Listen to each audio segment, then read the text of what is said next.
What's up, Squeegee Slingers? Tradman here. Thanks very much for tuning in once again. So today is the next episode, episode 5, in the Squeegee Skills playlist. Today we're discussing using the squeegee in the hand, tips, tricks and techniques. So let's crack on with the video, and if you're wondering why I'm wearing the glasses, I've just had my eyes lasered.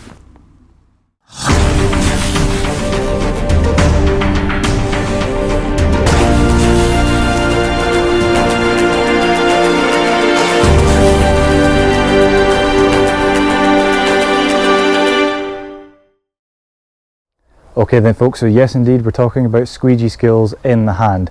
Now if there's anything I don't cover in this video, because there's a lot of information to try and condense into one video, please just ask away in the comment section below, or you'll also find the link to the Tradman Facebook page. Feel free to message me through there if you have any questions or queries. Okay, so let's kick off. Now the first thing about using a squeegee in the hand is picking your weapon of choice. Now this is my weapon of choice, and I'll tell you why. This is the Moerman Liquidator channel and the Moerman accelerator handle. Now why do I use this squeegee? Well, very quickly and briefly, this allows me to have zero detailing around the window, so it means I'll have nothing left on the glass itself to have to wipe up after I'm finished squeegeeing down the window, so it's saving me time and effort. So that's why I love this channel. The handle, this is the only handle in the world that can do what this handle can do. So pushing this button here allows you to move the handle around from 10 degrees, 25 and 40 degrees, allowing you to work in all different kinds of scenarios. Okay, so what this handle also allows you to do is this blue button over here is currently in fixed mode. So if I spin it around, push that button, it's now in swivel mode. So you can use this as a hand tool or a pull tool. We'll discuss pull techniques and tools in the following video, but this video is going to be about using this tool in the hand. Now to get this tool to work properly, we're going to have to use the, as we discussed in the previous videos, the correct solution and cut our rubber correctly. If you've not watched the previous videos, we'll leave the link up there for you. That's all talking about how to cut the rubber and fit it correctly to make sure the channel works, but also talking about the window cleaning solution as well, how to make sure that setup is also 100% all good, nice and slippy for the squeegee to work at 100%. Now there's loads of different squeegees out there in the world, folks, but this is the reasons why I use this one, is because it's the most advanced squeegee that there is out there. It doesn't leave any work for me left to do once I'm finished squeegeeing down the window. All I have to do is wipe up the sill when I'm finished. So that's the only squeegee unmodified in the world that can do that. Now you can modify other squeegees to mimic this, but none will perform quite as well as this, and it won't have the plastic end clips that will protect your frames. A lot of aluminium or brass channels that have been modified will end up being very close to the frame and potentially scratching it. These plastic clips will allow the frames to be taken care of and no scratches or indents left behind. So very good idea this, the plastic clips. So let's get on with that. So we've discussed our tool of choice. Personally, I would recommend that you get the Moerman accelerator handle and the Moerman liquidator, because this is the only tool that can do what it can do. Okay, so you've chosen your weapon of choice, you've gone for the best that you can get. Next up is the actual method of cleaning the window. So most traditional window cleaners, let's go up this ladder and have a look at these windows up here, will fan down the window in a traditional kind of method.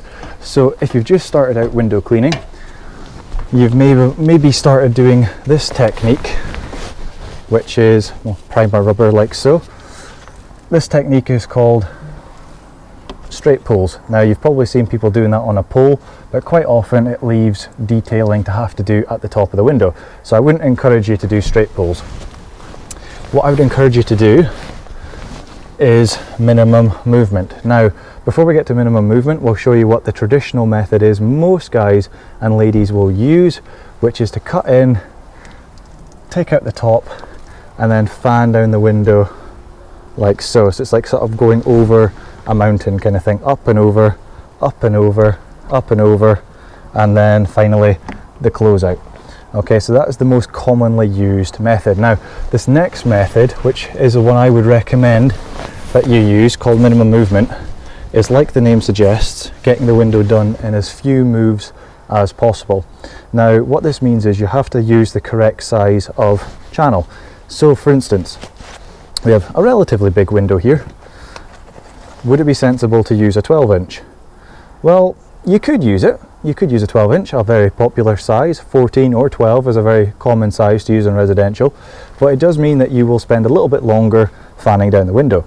If you up the size of the Squeegee a little bit, up to 16-inch, you'll be able to get that window done in a lot fewer moves. Now we'll show you what we mean and why is this beneficial to us. Well, let's have a look. So we'll cut in and we'll pull across. So that's one swipe, and then what we're going to do is aim just above the solution there. 2 swipes, 3 swipes. So in 3 moves the window is completed and there's no detailing left to do around the window. So again, that's why we pick this tool. So minimum movement will allow you to get the window done faster, more efficiently, and also save wear and tear on your wrist.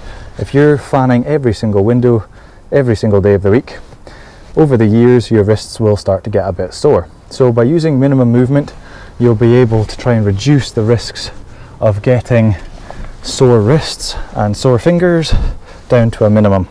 Okay, so let's have a look at minimum movement on something like this. Now, the traditional way of doing it would be to soap up the window and fan it down. So we're going to see how many moves we're going to make on this window. Now, like we spoke about in the previous video about solution, I carry water and soap on me. So I don't actually have the bucket with me. The bucket is in the van. So it's another top tip for you, is keep soap and water on you, and you can make up your own solution on the spot as you go. So a little bit of soap. Because there's already soap in the washer, I don't need quite as much of it when I'm topping up my soap on the washer. I don't need to add quite so much the second time round. It's only after you dunk the applicator in the water that you need to put a good line of it on each side. But that'll do for this next few windows. So rub that in, and that's in, done and dusted. Right, so I'll soap up this window and we'll demonstrate the usual method. So we've primed our rubber, that's the other tip. Prime your rubber. The liquidators do not like to be dry, so make sure they're always wet, so you can either rub it on your applicator or rub it on the window before you then start your movement. So, traditional way of doing it, cut in, pull across, and then fan up and over the solution. Okay, actually I'll tell you what, we'll count how many times. 1, 2, 3, 4, 5, 6, 7, 8, 9, and I can just finish with a closeout on 10. Okay, so I've got 10 moves there. So that's 10 rotations of the wrist. Now, you multiply that up on every window, so that's 10 and 20, maybe what's a smaller window there, so maybe get that done 6 or 7, then another 6 and 7. So you multiply that up, that's a lot of fanning movements to have to do, a lot of work for your wrists. I'm all about making life easy, ladies and gentlemen. So, how can we make this easier? Well, by using the correct size of channel, so not a 12 and not a 14, not an 8, not a 6, because that would all be too small. Here's a 12, it doesn't even reach over half the width of the window. Ideally, if you can, pick a squeegee that is round about half, if not over halfway, over the width of your window. Okay, and then you'll be able to do this next minimum move for long panes of glass like this. So cut in, come back up to the top, pull across. Okay, so now we've done our cut in, we've got our nice clean top. Now we're going to pull straight down to the bottom, and we're going to turn the squeegee round and come back up the window, upside down. Now the solution is there, so we're going to catch that solution. This is actually quite difficult to do slowly. So what we're going to do is that bit of solution there, we're going to come back up and over, round and down. Okay, so it's a nice clean window there. So minimum move. So up, across, down. So we're going to call that 1 swipe, 2 swipes, 3, 4. So 4 as opposed to 10. Sounds good to me. Try that again. You can also start from down there if you like as well and come up and across, but I find it just as easy just to cut in up here as you normally would. So 1, 2 swipes, come back round, 3, and finish off 4. So you've got that little maneuver there to fix that little turn mark. Now, why do we do that little turn? Well, what I'll do is I'll soap up this bit here and we'll show you. Now, if I was coming up like that and I just turn on the spot and come straight down, like you'll see a few people doing, it leaves solution there. So what we need to do, soak that up again, rather than as you come back up and you're turning to come back down, leaving a turn mark, you come round and then catch that bit of solution, so fixing the mistake, round and down. Okay, so we've got 4 swipes there instead. Now we'll try it on this one. Got a random Tesco shopping trolley. Let's have a look. Shift that. Okay, so try our minimum move on here. This is much more professional and efficient way to get a window done using minimum movements, but this is only possible with this tool. Now, there are other good tools out there, but there are none that will do what this can do. If you can think of one, please leave it in the comments below. One that has 0 detailing, unmodified. You can change the angles and have it in swivel or fixed mode. You let me know if there's any out there, that'd be great. Right, 1, 2, 3, 4, 5, 6, close out. Okay, now let's try a minimum move. So we're going to try cut in, pull across, come down, pull across, come down, pull across. Could actually get away with closing out on there. The seal is slightly curved away from the glass, so we could get a nice clean close out, but what I'll have to do is when I close out, I'll have to pull the solution off the glass like so. So it's pulling it along the frame because the frame's angled off at that kind of degree there. So I have to close out and then pull it off the frame, and then you get nothing left on the glass. So you could actually close out to the side on this one. So that's another tip, guys, is obviously assess the window that you're on, where you're going to close out. Rule of thumb, if you're working on a frame that has no seal on the sides, close out at the bottom of the window. If you're working on a window that does have a seal, then you can close out on the side, but it depends on the shape of the window as well. If it's kind of curved out like that, it's a rounded one coming sort of towards you, it'll tend to leave a mess. If you close out to the side, you'll have a couple of millimeters of detailing to have to do. So unless it's shaped like this, where it's kind of coming away from the glass and you can pull the solution off of the frame, then you'll be able to close on the side. So let's try our minimum move on this one. So we'll go up to the top. 1, 2, 3, 4. Okay, good. 4. I like the sound of that. Right. Now, because these frames here, this squeegee that I'm using is over half the width, you could use the up, round and down technique on here as well. So we'll just show you that.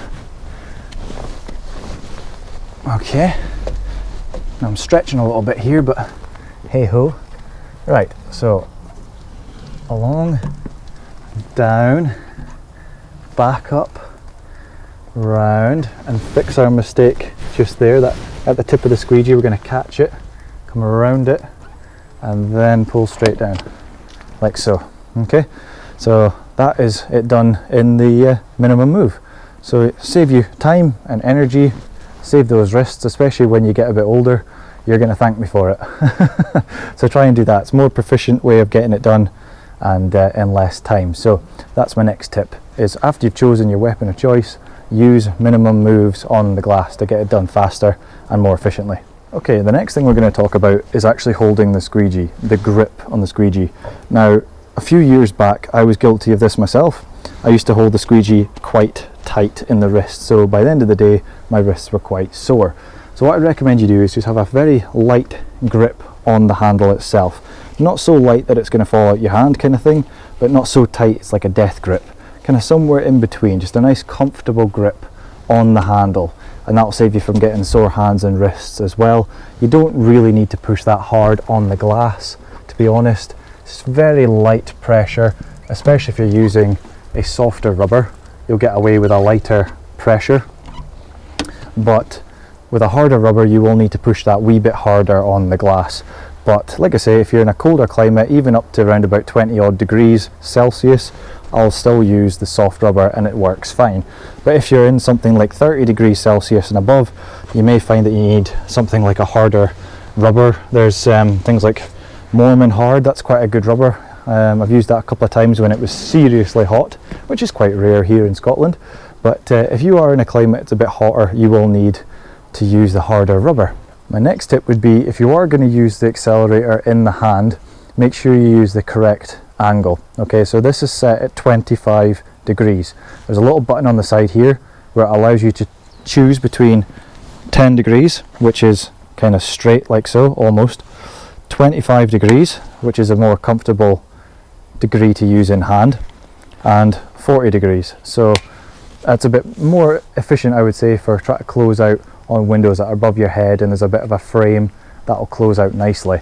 So this tool will give you the most choices in the windows that you're working on, which setting that you need. You can switch it nice and quickly and easily at the touch of a button to what you require. So make sure you're choosing the right angle for in hand when you're working on the window. Right, the next tip would be learn to use both hands when using the squeegee. So we've got a left window here, we're up the ladder at the moment. So we've got our left window and we've got our right window. So you can, if you want to, it's just a bit less comfortable, is just use the one hand. If you're right-handed, say, like I am, you could stretch over and do that left window with your right hand. But personally what I like to do is, after I've soaped up the window, I've got a right and a left window, I'll minimum move the right window with the right hand. So 1, 2, and close off to the side and then pull it off the frame, nice and clean. And then as it's coming off, I'll switch over to my left hand and do the left window with the left hand. Now this comes in especially useful when it's a hard to reach window and say it's off to your left, but if you're only right-handed, you will struggle to get the window done if you're restricted with space, say for instance. The same thing applies to using a pole, but we'll go into that in the later video. But in hand, that's tip. My next tip would be to learn to use both hands. When you're on the ladder using a squeegee in the hand, try your best to try and keep at least one hand and both feet on the ladder at all times. Now, health and safety would normally dictate that you try and keep at least 3 points of contact on the ladder. So that would basically limit you to using one hand to work with. But if you feel okay with it and your ladder's at a good angle, you're not leaning back, you're leaning forward, you can rest your knees against the ladder and use both hands. But if you're especially quite new to the trade, I would recommend that you keep one hand on the ladder at all times, plus your 2 feet. Never ever stretch off of the ladder trying to use a squeegee in hand to get to a window you can't reach. Always just move the ladder or use a pole. So we've finished this window now, we're going to climb back down.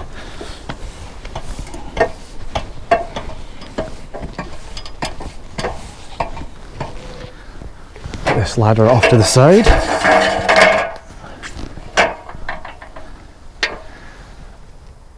Okay, so we've got this window here. So obviously again, we wouldn't use a 12 or a 14 inch. We could if we wanted to, it would still do the job. But because it's quite a big window, each one, we're going to use the biggest squeegee at the disposal, so it's 16 inch. And we're going to do our minimum move. Okay, so soap it up. And you'll notice that I'm not basically cheating. I'm not just soaping up to about here and leaving a dry spot all the way around. Sometimes, especially if the window is quite dirty, what that will do is leave a bit of a dirty smear around the sides, especially if the window hasn't been done for a while. If it's quite a clean window, you can get away with that a bit more. But on a dirty window, I would always recommend you get the whole window covered in your cleaning solution. Now, get our minimum move, so cut in and then begin. So 1, 2, 3, and close off to the side, pull it off the frame, 4. And you can see there's no detailing to do, nice and clean. All that's left for me to do is clean up this. So that's why I'm stressing to you guys, if you want the most proficient tools, get the job done as fast as humanly possible, and even perhaps keep up with those water-fed pole guys. I'm only joking, don't want to start all that, but get it done a heck of a lot faster than you would with any other tool, easy, because the time that you're perhaps saving and using another tool and speeding up a bit, you'll lose time in detailing. There's so much time wasted in detailing, it's unbelievable. Okay, I'm going to close off over there and pull it off the frame, like so. Okay then, Squeegee slingers, hopefully you've enjoyed that footage and perhaps hopefully gleaned something from it as well that you can use in your working day. So let me know in the comments box below if you've ever tried this tool before, what your thoughts were, good or bad. I'd like to hear about it, and any experiences that you have, pop them in the box below. We also have the Tradman Facebook page, so if you'd like to give me a message through there, and even if you've maybe had some problems with the tool and you're looking for a way to get around it and fix it, I'll be happy to help you out with that. There's probably an easy fix and easy solution to it. So a quick recap of what we looked at today. We've looked at why choosing this tool in specific is going to really help you out. We've looked at the fact that it does zero detailing. It can change the angles from 10, 25 and 40 degrees, and it can also be in fixed mode or swivel. So there's no other tool in the market that can do that. So that's why I'd highly recommend that you give this tool a try. Now, we've also looked at a different type of technique to use. Rather than fanning down the glass, we've looked at something called minimum movement to try and get that window done as quickly as possible in as few moves as possible. So it's quicker, more efficient, and also saves your good old wrists, which can't be bad. We've also looked at the grip of the Squeegee as well. So we've learned that we don't hold it too tight, because that'll lead to you getting sore wrists again. It's not going to be particularly very pleasant. We also don't hold it too light either, because you need a little bit of pressure obviously to remove that solution. But also if you're using a hard rubber, you will need to press a wee bit harder. If there's any other information that you'd like to know about using Squeegee in the hand, pop it in the comments box below, or indeed, like we've said, click on the Tradman Facebook page and send me a message through that if you have any other questions at all about using any other kind of Squeegee as well, not just this one. But if you need any help with this one, we can also obviously help you out with that. So thanks very much guys, take care, be good, and in the next video we're going to be looking at using this baby on the pole. So we'll see you next time. Bye for now.